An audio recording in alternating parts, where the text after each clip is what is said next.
Good evening and welcome to ITV News. This is Monday night's calendar. Yes, hello, good evening. Here are tonight's main stories. Betrayed by the system, an inquiry concludes that doctors, the NHS and the government tried to cover up the infected blood scandal which left thousands of patients from our region with hepatitis and HIV. I don't think there is any wiping the slate clean, because this is going to be a stain on the British government, I think, forevermore. We've lost over 3,000 people to these infected blood and blood products, and it's just so sad that they can't be here to see justice be done. There's so many people that it's happened to. It's, as it says on my T-shirt, unforgivable. We'll have more reaction to what's been described as the biggest scandal in medical history and see what today's findings mean for the victims. Also tonight. Wicked and terrible, a judge's words for the woman who murdered her mother-in-law by setting fire to the bed she was sleeping in. In sport, Leeds United's record signing Jorginho Rutter tells Calendar he's relishing the chance to shine at Wembley this weekend. And bird in the hand, we're in Barnsley, where a new statue to the town's greatest cultural export has just been unveiled.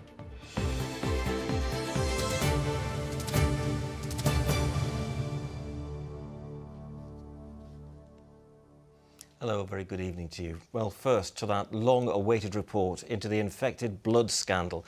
A scandal which the inquiry concluded was no accident and whose victims were silenced by institutional cover-ups and downright deception. The scandal saw more than 30,000 patients infected with HIV and hepatitis. Around 3,000 have since died. Within the last hour, the Prime Minister, Rishi Sunak, described it as a day of shame for the British state. Well, the inquiry findings were welcomed by families and victims from across the region, many who travelled to London to hear for themselves the result of decades of campaigning for the truth. Well, Katie Oscroft has spent the day in London and joins us live. Katie, this must have been an emotional day for so many people. Ian, an incredibly emotional day, which comes 6 years after this inquiry began and 5 decades since this scandal began to unfold. We now know for certain that people were given contaminated blood when the risks were known. The report author Sir Brian Langstaff confirmed what many people today told me they had long suspected, that what happened next was a cover-up. It was downright deception, he said, and it was overwhelming for the people listening, the survivors and the bereaved. The most significant day in a scandal of immense proportions. Families came for miles to this inquiry, many living on borrowed time, many who lost the ones they love. Among them on the right, Glenn Wilkinson from Hull. He hadn't slept. Here for himself, he was given infected blood as a teenager after routine dental work. And here for fellow campaigner Nick Sainsbury from East Yorkshire, who didn't live to see this day. This is going to be a stain on the British government, I think, forevermore. And it's hard. It's hard being here, knowing that there's people that should be here and aren't. Ted Burkitt from Halifax was Eileen's dad, one of 6 members of the family who died because of contaminated blood products given in the 70s and 80s. I can't believe that we're here on this day today and that our dad and family is involved and that there's so many people that it's happened to. It's, as it says on my T-shirt, unforgivable. For years, Mum thought she was by herself, just in the kitchen doing her research, and then she found everybody else. And like I say, I never met Grandad Ted. So to come down for the first time just for support, and then to meet everybody, and then just to learn about what happened. What happened has also blighted the life of Richard from Malton in North Yorkshire. It's a monumental day. We've been waiting, nearly half a century to get to this point, and I think there's a lot of trepidation, a lot of anxiety, a lot of mixed feelings and a lot of emotion. More than 30,000 NHS patients were given contaminated blood and blood products from 1970 to the early 90s in what has been called the worst treatment disaster in the history of the health service. It's thought around 3,000 people later died after contracting HIV or hepatitis C from a plasma product known as factor VIII concentrate that had been made with blood from high-risk groups such as prisoners and drug users in America. The inquiry chairman, Sir Brian Langstaff, delivered blow after blow. The scandal was no accident, he said. The risks were known for years.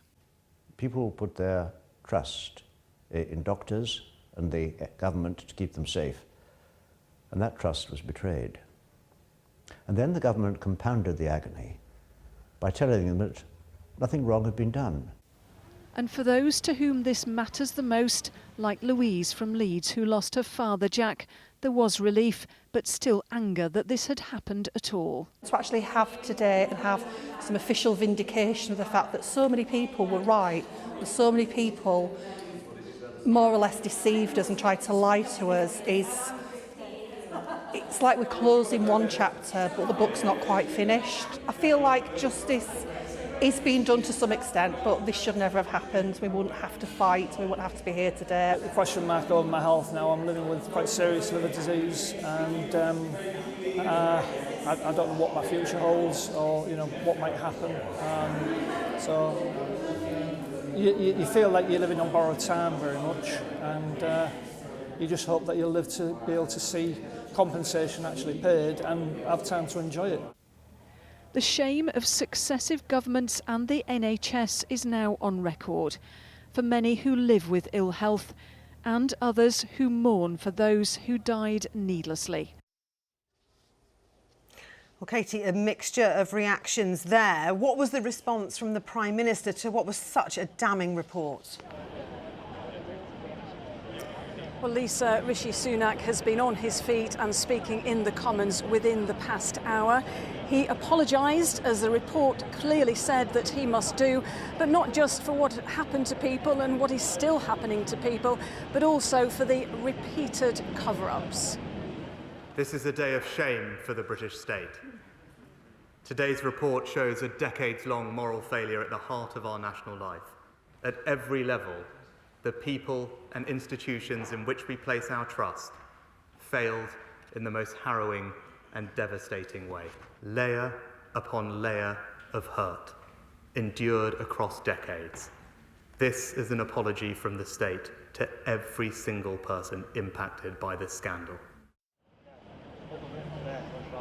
Well, today's report also recommended a culture change within the NHS. It also said that efforts should now be made to trace any more victims of this awful scandal. Now, the Hull MP, Dame Diana Johnson, is also the chair of the All-Parliamentary Committee on Infected Blood.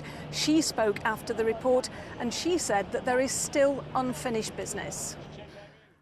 This report, I think, is a vindication of everything that's been said for the last 40 years by all those brave people who've campaigned through illness, through all the distress that they've had. There's still work to do.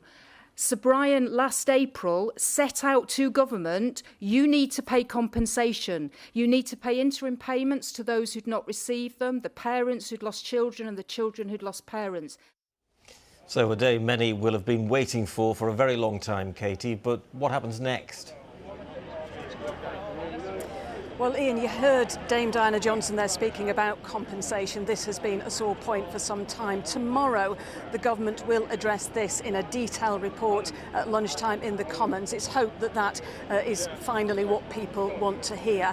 There is also one final poignant recommendation of this report. Sir Brian Langstaff said there should be a permanent memorial to all of the victims of this scandal and reminded people that every 4 years another person dies.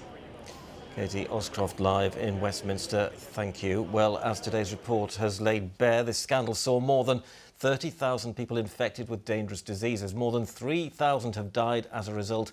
Many more continue to live with the consequences. Well, 3 of those brave people who have long campaigned for the truth have shared their stories with us, and they've been talking to Amelia Beckett. Constantly, it's just there. How, why did it happen when it shouldn't have done? We've been fighting 30, 40 years. It could have so been avoided. we're seeing lots of people passing away, and you just think to yourself, my God, you know, when's this going to happen to me? Every day, Mel Mackay has to take at least 17 different tablets just to stay alive. She was born with a heart defect, but it was a contaminated blood transfusion given to her at the age of 5, which infected her with HIV. A fact she didn't find out until she was 14. Living with HIV for so long, before being put on treatment, took its toll. I've got like several serious health conditions now. 17 years ago, she moved from Sheffield to Bridlington to try and find some form of normality. It was a big step, and one she's proud of. But the reality is life is far from normal, and every day she lives with the impact of a health scandal, which took away so much more. They've taken my chances of becoming a mum and having my own children. And I often struggle when I've had my nieces and nephews that were born, or even very close friends when they've ended up being pregnant. I found it difficult that even around them, it's been hard. The day I found out, that's when my life changed. By the time Darren found out his hepatitis C likely came from contaminated blood, he'd been living with the disease for 24 years. While treatment means he's now virus-free, the physical and mental effects mean even everyday tasks can be a struggle. I'm trying to work around things with my mental health, but it's in my mind constantly. It's just why did it happen when it shouldn't have done? Those feelings were compounded when his brother Andrew died unexpectedly before Darren was able to bring home the answers he'd been seeking for so long. That put a big blow on my brain, on my mind as well, you know. Yeah, of course, yeah. Losing my brother, because he was like I say, he was my only brother, so. But yeah. One of the answers he'd been hoping for is why his hospital records disappeared. For Norman, he was only able to access his after going through a solicitor, originally told he had no right to see them. He only discovered he'd caught hepatitis C when he'd tried to donate blood. I had to have a liver biopsy to find out the health of my liver. And when they did, they found that my liver was in a chronic state. And they just monitored me, didn't tell me how I caught it, didn't even admit any liability or anything like that. They just said, we'll keep an eye on you and see how it goes. And how old were you at this point? I was probably 32 at this stage. So it was just in my early 30s, prime of my life, and suddenly your legs have been kicked from underneath you. They are 3 people. There were at least 30,000 whose lives were changed forever. Amelia Beckett, ITV News. Well, we just heard their stories in Amelia's report, and Mel and Norman are here with us now in the studio. Thanks so much for joining us. Emotional day, a day you've waited almost a lifetime for. And Mel, we heard the Prime Minister talking just within the last hour or so, and that brought tears to your eyes. Yes, definitely, because it's the first time that it actually felt genuine and not false. All the other times when we've had apologies, it's not really been felt genuine, but this time really actually felt genuine, and it was like... Could you believe it was happening? I was like, I couldn't, in a sense, I couldn't believe it, but in a sense I knew it was happening because we've been waiting for so long, and today it's just been like justice is being deserved for finally. And Norman, for you, how does it feel to be vindicated? You've been telling the world this for so long. How do you feel today? Well, I've been working on this now for probably the best part of nearly 40 years. And of course, as Sir Brian said today, there's been a tremendous amount of literature, of records disappeared. And I feel so happy with the report that's come through. The way that it was delivered today was first class by Sir Brian. He's done a fantastic job for all of us, and I have to say that today's been a very emotional day, very emotional. Both me and Mel have watched what the Prime Minister has said today, and both of us have had tears in our eyes. It's been heartbreaking. Let me just quote from Sir Brian Langstaff's report there. In the report, he said that lives, dreams, friendships, families and finances have all been destroyed by this. And that just shows what an impact it's had on your lives. Yeah, definitely. Yeah, I mean, the impact over 40 years is immense. You know, you never actually kick your career into position, and you don't develop your career as much as you'd really want to.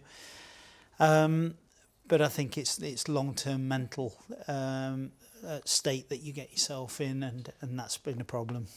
And obviously, though nothing can compensate, just briefly, nothing at all can compensate from what you've been through. Thoughts are now turning to compensation. What do you want to see happen? For me, no amount of money can take away what they've taken away from me, because of it's like, but one step is finally that we get a proper apology, and finally we actually get the report, which is 110% that we could ask for. And if it hadn't been for people like Dame Diana Johnson, who's been on our side for She's done a great job, hasn't she? She has worked so hard for you. Superb. And we would love to come back to you and talk to you more about this when we know what happens next. Thanks so much for coming in. Pleasure. Thank you. Thank you for having us. And of course, there's more on that story on our website. So go to itv.com/calendar to read more about it.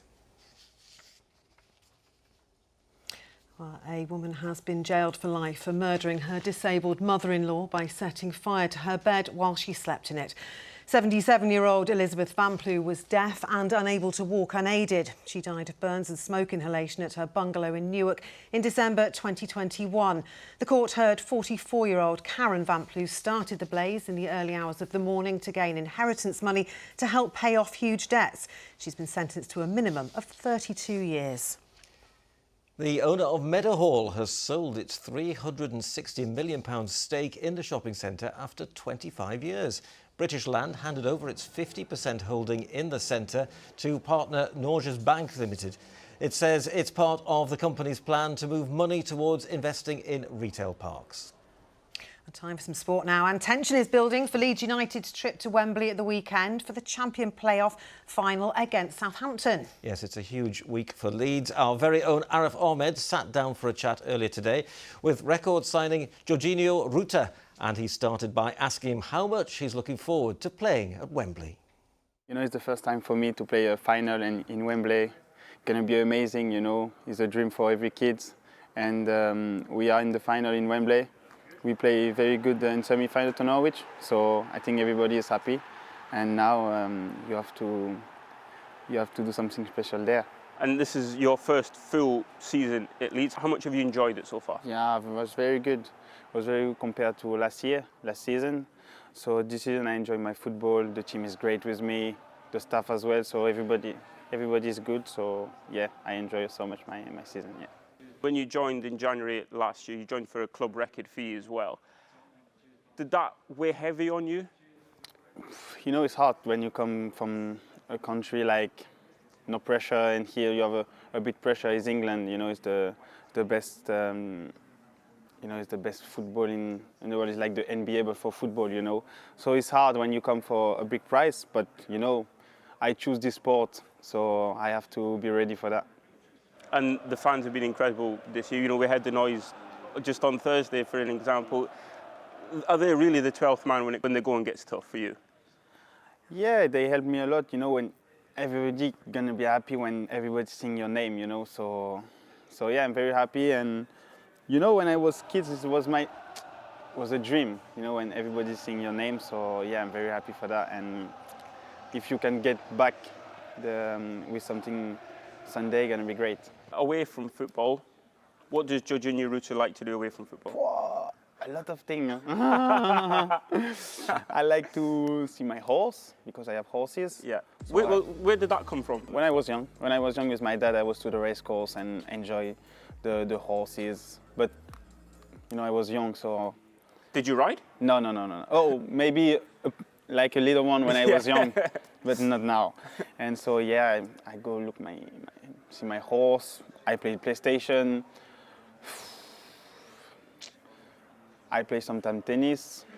Yeah, I'm a bit everywhere. You like to be busy? Yeah, exactly. Yeah. Jorginho, thank you very much. You're welcome. Good to hear from him. Well, in Rugby League, the Leeds Rhinos are also heading to Wembley next month for the final of the Women's Challenge Cup. The Rhinos will play in their third consecutive final after beating Wigan. The game was all square at 14 apiece at half-time, but Leeds stepped on the accelerator in the second half to win 34 points to 20. Leeds will play St Helens, who battered York Valkyrie 32-2 in the other semi-final. But there was disappointment for the Huddersfield Giants as they lost their men's semi-final against St Helens. Now, a new statue has been unveiled in memory of the Barnsley author Barry Hines. He's best known, of course, best known for his work, Kes, which is often lauded as one of the greatest British films of all time. Well, the new statue is just a stone's throw away from where he used to live, and Adam Fowler's been there today. We're here to celebrate the legacy of Barry Hines, one of Barnsley's most beloved and influential writers. A new statue on Hoyland Common celebrating the writer Barry Hines, whose best-known work inspired the film Kes. When he spat his leg, he must have been hungry.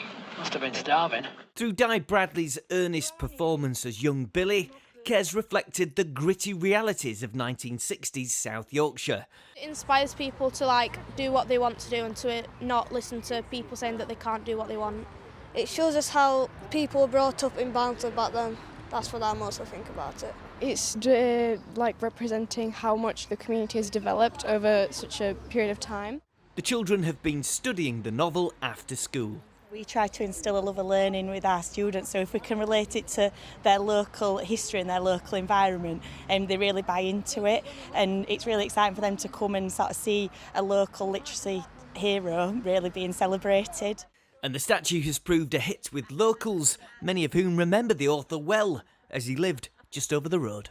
He was well liked on Hoyland Common, and even though when he took poorly, he used to like to come back on the Sundays to have a drink in Hoyland Common Club, and he used to like to go on to the Hare and Hounds and the Savile Square as well. He's well liked. What do you think he would have made of this then? I think he'd have been quite sort of shy about it really, but inside feeling very proud, I would have thought, because it is a mark of respect to the man's work, and credit to him. It's great being able to sit on the nearby bench and listen to the very things that Billy wanted to escape into, you know, the natural world, trees, bird song. So it's very a befitting place, really. The statue stands close to many of the film's shooting locations, a permanent tribute to the author, whose work still inspires new generations. Adam Fowler, ITV News, Barnsley. Love it. Love it. It's time for our own Kes now. Yeah, Keza. she is. Oh, well done. I'm talking about World Bee Day. I think they would, and this is the bee, the day of the bee. I think they would have been happy with yesterday's weather compared to today. It aims to acknowledge the role that bees and other pollinators play in our ecosystem.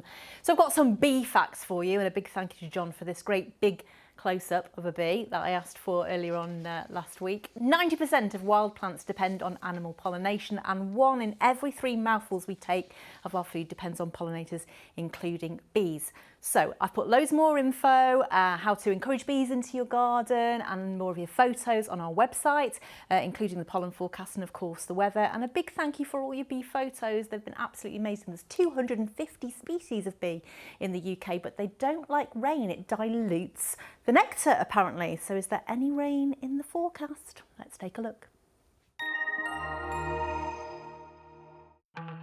Good visibility on the horizon.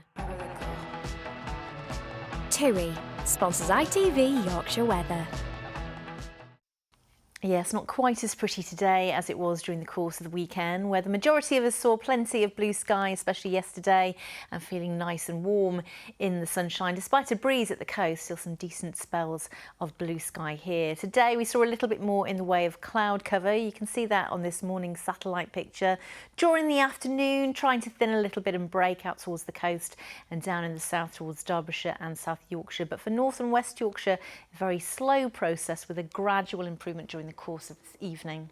So for this evening, dry and clear for many, but during the second half of the night we look to the southeast for thicker cloud amounts and the risk of some heavy showers starting to filter in as we head towards dawn. So most of us tonight will be dry, and under those clearer spells middle part of the night will dip at least for a time down into single figures. There is sun times against this great sunset last night over Rothwell Country Park. A big thank you to Mick for the shots. 4:54 and 9:12 are sun times as we head into Tuesday.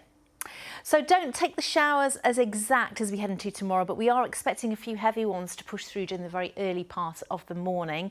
Then there'll be a drier, maybe brighter spell, but then cloud will thicken as we head towards the evening, and some low cloud potentially out towards the coast with a bit of a breeze, so pegging back the feel of things there. Potentially some heavy showery outbreaks pushing through and pushing north and westwards during the course of the evening. And then we've got this low pressure system on Wednesday, which could bring us really some quite unsettled weather. And there's a bit of a question mark about where that system is going to sit. Could linger for the first part of Thursday, and then it's sunshine and showers as we head into Friday. Saturday, hopefully drier, brighter, and feeling that bit warmer too.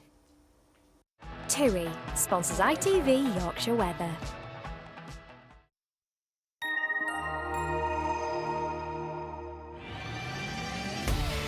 Hello, summer. Piri sponsors ITV Pollen Count. Well, did you know when searching for a food source, bees can travel between 10 and 20 miles an hour? They are going to have to battle against the elements over the next few days, but the good news is the pollen count is low. And do you know what the favourite TV programme of the bee is? Calendar? Of course. The calendar pollen count. Because they need to know where the good stuff is, don't they? Exactly. Well, that's it for now. I'll be back at 10:30. See you later. Good night. Bye-bye. Bye.